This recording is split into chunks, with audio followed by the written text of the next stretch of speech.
Yeah, you don't know much about nutrition. Oh, really? Yeah. There's nothing to know about nutrition, you dummy. Scientists like me have proven that it doesn't matter what you eat. You think so? Yes. No, I know so. You're some 19-year-old organic. You like to eat organic. You like to go to Whole Foods. You're a sucker. You're a sucker who is being you're a victim of propaganda and corporate America actually stealing your money because you're so gullible that you believe in it. I'm going to allow you to talk now. Go ahead. Can you please repeat what you said? Yes, you're a gullible victim of corporate America taking your money. There's no such thing as nutrition in the context that you think you understand it. Well, I'm not really trying to compare organic versus GMO. Okay. I'm just saying that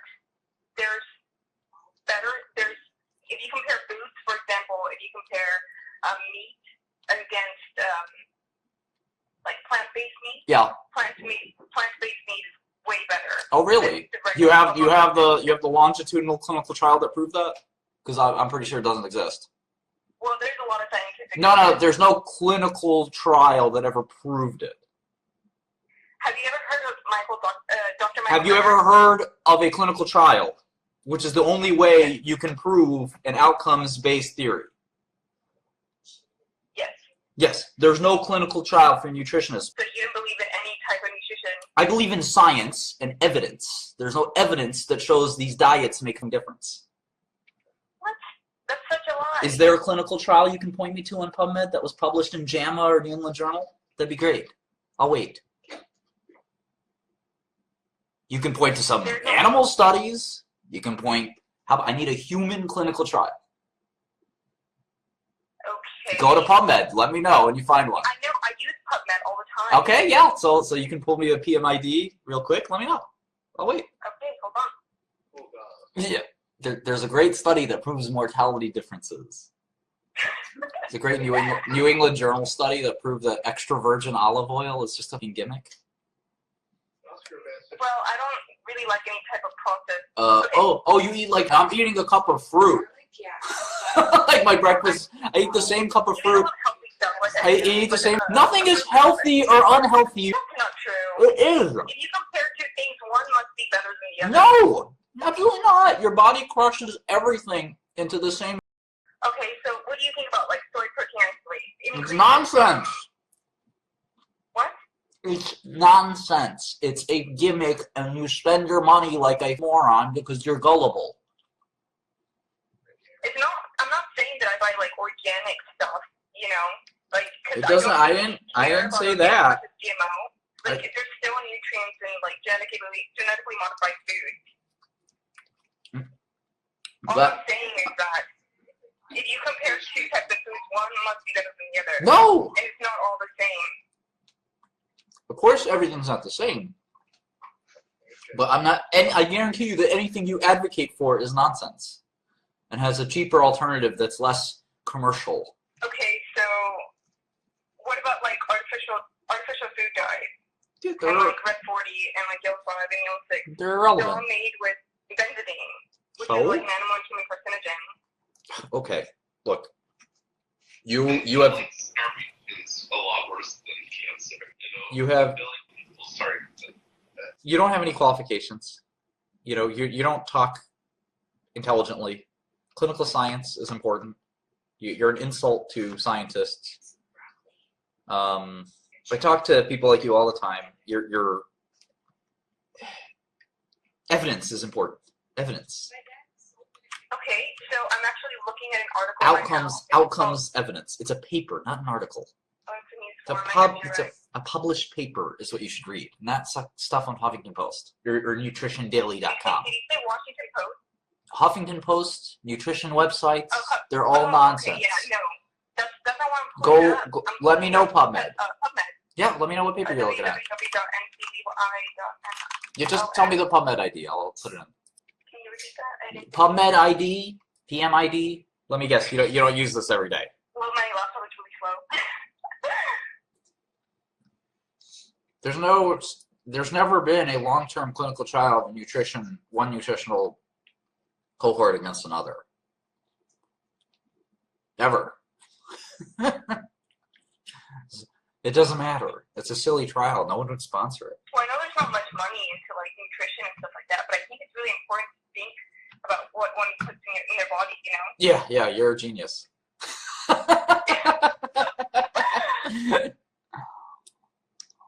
no one wants to do that. Yeah, you're a brilliant person. Listen, you're not a brilliant person. I was lying. Please don't call me again. I understand sarcasm. Yeah, don't call me again. Okay? That doesn't sound good. You got to talk to an intelligent person for 8 minutes.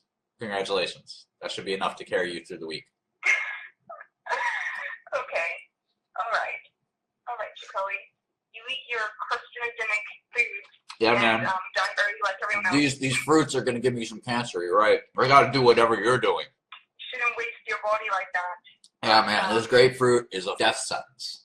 And where are they getting evidence? Where do people get evidence? It's just hearsay, you know. It's hearsay. Even published literature cannot be trusted. That if I see healthy, it actually makes me just not want to read an article. Like if it says something's more healthy, Hello? they're not going to display any facts. Hello? I know that. Sorry. What's this, like Mozart wig or something? No, actually, my sister has alopecia, and she just gave me all these wigs she doesn't want to wear. Aight. I don't know, they're hilarious. But thought it would make it more entertaining because you said we had to be more entertaining. So Alright, hurry up. hurry up. What's up? What's your opinion on ADHD, Martin Shkreli? It's an illness. There's nothing to have an opinion on. I mean, I don't know, man. It's just it's something I've dealt with. Mm-hmm. But like the whole adderal situation, you know, like Let me ask you something, Riley. How old are you? I'm 20. I look like 12, but I just turned 20 2 days ago. Yeah. You know a lot about You know a lot about medicine? So I'm prescribed some stuff like I'm prescribed Xanax and But like, have you ever studied medicine? No, it's just something that I had questions on because I don't know. It's just You seem like you probably have some misconceptions about medicine. I'm not trying to be a jerk. I'm just like. No, I just have questions about stuff because like. What's your question? On, ADHD pills. Like, is there anything better that can be done besides taking like amphetamines and straight stimulants for stuff like that? Yeah. Like, I just, Get good like- sleep. Don't drink coffee at night. Don't smoke weed too much. Don't So drink too much. So I can answer. So the answer, like some. yeah. So I think it depends on the severity of your illness. There are a number of standardized tests that you can take to confirm ADHD diagnosis. Have you ever taken them? Yeah. Okay. And so do you have mild ADHD or severe ADHD or what? It's medium range. Okay. It's like in the middle. Okay. Well, and why are you so scared of the drugs? I mean, it sounds like you think they're bad all of a sudden. Because, well, they ripped my stomach. Like, I have really bad acid reflux from like just taking Adderall because I was prescribed from like 3rd grade on. I just think it's like a problem that like. Okay, so you have that's what we call that a side effect in our industry. Yeah. Have you ever tried a drug called Like- Strattera? No. Have you ever tried a drug called Vyvanse? Yeah, that's what I'm prescribed right now. But Okay. The problem is, it just strings. If it out there's- way too much, I don't know. Is there something better that can be done, like with pharmaceuticals? And Yeah. So I have anxiety, and again, you're saying prescribe amphetamines like you're a pharmaceutical expert. There's nothing bad necessarily about amphetamines. Yeah. The only question is to put it in layperson's terms, is the juice worth the squeeze? Is it a good thing? Are you net benefiting from the drug or not? I take a prescription drug. It's the only prescription drug I take. It's a drug for anxiety, and I've had anxiety since I was 12. It really became severe after the events of 9/11. and I take a drug, and it's not candy. You know, it's a medicine. It's going to have side effects, and the question is it worth it? And from my perspective, it is. I used to have 3 panic attacks a day. I don't have any panic attacks. So you have to talk. It doesn't matter. The point is, it's a medicine that has its pluses. I don't have any anxiety attacks, and it's got its minuses. The minuses, thank God, are very modest. But you shouldn't expect a medicine to be a panacea. And remember. Actually, well, you can go on. No, please. Well, just because you mentioned anxiety, and so like maybe last week or so, I decided I would go to a doctor because I have anxiety. Sure. And your attitude made me feel a lot more comfortable. Good. I'm happy to hear doing that. I'm happy to hear that. I'm really happy to hear that. I thought maybe I have ADHD, or maybe I just wanted to go to a doctor and get an opinion, talk to him, tell him about myself, and get an opinion. Good. And he's like, I don't really think. It's like, yeah, you maybe could talk to a therapist and sort out, your same. It doesn't sound like you have ADHD. I'll give you a prescription for anxiety medication, and it's the iterative process. See how it goes. Sleep at night, and it's been like it was like a huge deal for me. Yeah, that's great, dude. It's you were a big part of that. So thanks for like being that influence. That I mean, you're not like there's so much stuff that you're gonna do that you're not gonna get credit for. Thank you. In a big way, but that's just one thing. Thank you so much. You did. That means a lot to me. That's worth all the criticism in the world. I mean, mental health is something that people don't really understand well, and look, I mean, and that's why it's like I like. Just your attitude is just so straightforward, and it gave me the confidence to finally go see a doctor and just be straight up with it. And, it's like I have anxiety, and I can be helped by medication. It's all right. Exactly. It's like not a big deal. Yeah, exactly. I could have never even finished high school if it wasn't for seeing my psychiatrist and getting just one little pill I take once a day. Never have any anxiety. It's not a benzodiazepine. And then this week I went back and I reapplied for university and like exactly. Yeah, no, exactly. And the cool thing about the Vyvanse thing is I just wanted to know like you're at the top of it. So is there is there stuff being further? I'm sorry. No, I know what you're asking. So the answer is no. Unfortunately, the pharmaceutical industry has largely abandoned psychiatric medicine.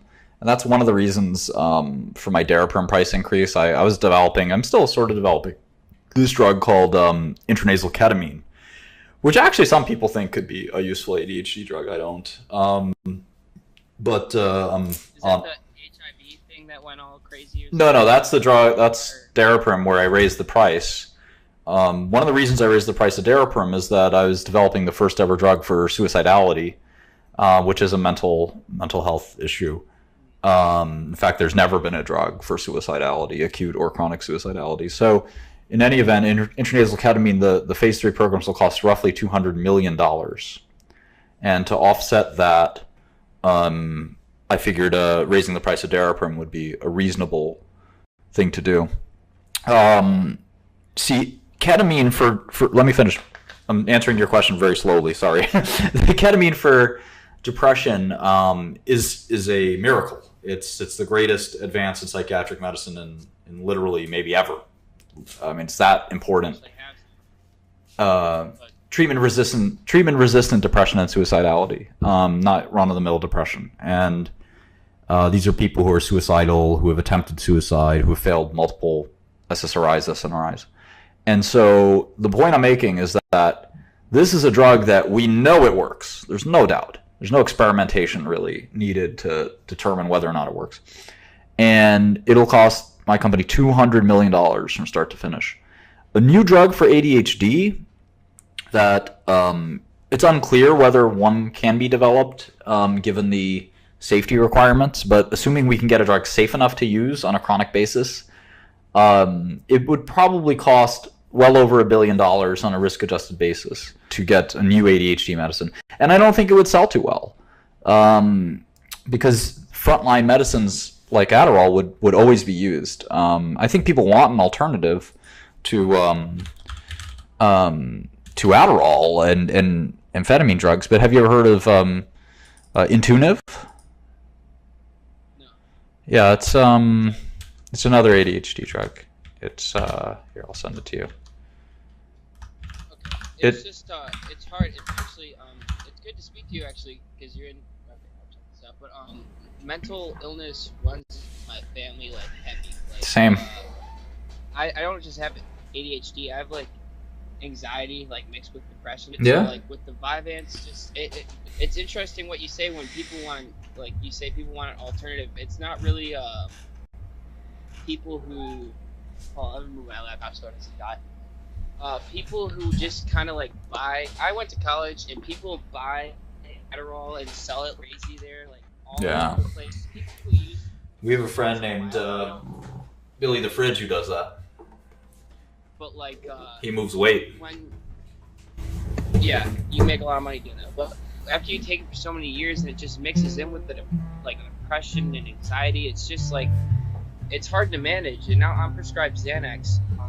And it's helped me a lot. Like you said, it's okay to take a medicine. Like these past 6 months, like Xanax has actually like helped me a lot. Like I know That's a lot good. of people are just like all the rappers who are just like like it can be useful still, and it's helped me out a lot. But I'm just trying to figure out how I can.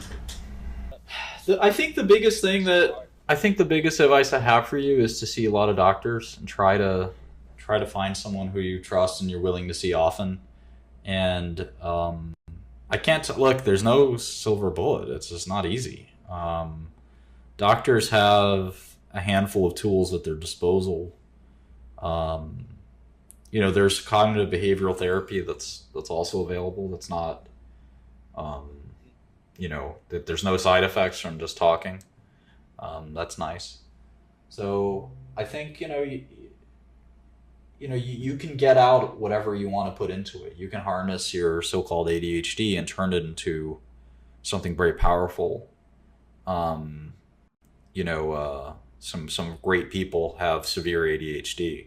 Great artists and business people. And I've been just like using Xanax has helped me like with just relaxing and being able to Yeah. my thoughts, and like I make music and stuff like that, and it's just like helped. Just I've been going to work and going to school and just like working on music and stuff like that. And I just released an album and stuff, and great. I don't know, it's just really helped.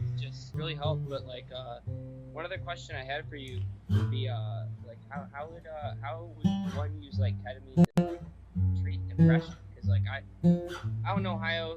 I'm in an area where there's nothing to do but just people recreationally just doing drugs like crazy because it's boring out here. So I see people just rail ketamine all the time. How does that like how would one use that to treat depression? Recreationally. It's the most profound antidepressant ever created. It's remarkable. I wouldn't advise using the street drug, but the using ketamine, say once a week or once every 2 weeks, has been found to be the most effective antidepressant known to man.